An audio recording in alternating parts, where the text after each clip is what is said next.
And she hits me up and she's like, hey, like this was, last year. And she was like, recently though. And she was like, Diplo gave me a beat. I really like it.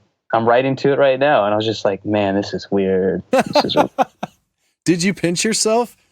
Stuff like that would just, I can't even imagine, like, and there's a lot of people watching that are like, so M.I.A. calls you and goes, hey, I heard your beat that Diplo just gave me.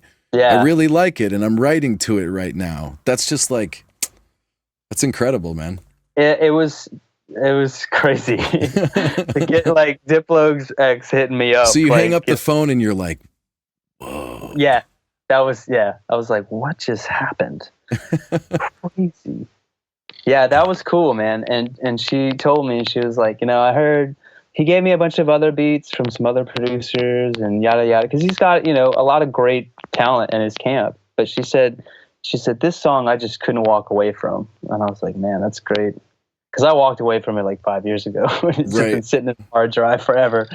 But no, I'm glad. A lot of the stuff that you're hearing now, I produced 5 years ago. I mean, I spent a good 3 years of my life as Kid Chameleon in a studio, 18 hours a day, writing beats and filing them, putting them up in the cloud, dating them, and I would just pull them out at random. Is that what this? You have your Kid Chameleon Beats SoundCloud. Like, what is that?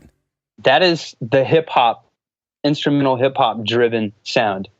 Kid Chameleon is more of an open format of all range, from big room house to underground hip hop and DJing and that whole side of it. That's the umbrella. Chameleon Beats is definitely like the hip hop instrumental vibe. Not all of those songs have intense build-ups and drops. They're just loops, and they're really engineered for artists. I was going to say that's kind of like a portfolio that Joe MC guy can go through and then hit you up and say, hey, right, I dig this. But there are people that aren't even MCs that just appreciate that kind of production. So I made it really for my fans, and the fans that are into that sound, that are like, hey man, I really like these songs a lot. Like, can you do more of that? And I said, yeah, I have a whole gang of that. There's a whole new alias that I've got for that. Check it out. Here's a SoundCloud link. And they're like, oh, it's perfect.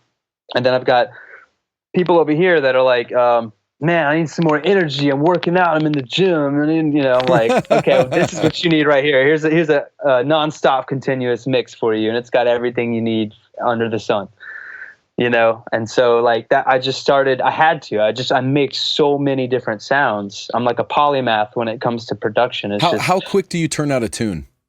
Oh man, it really depends on the sounds. I mean, I've turned out a song in 2 hours, like finished, and then it was published.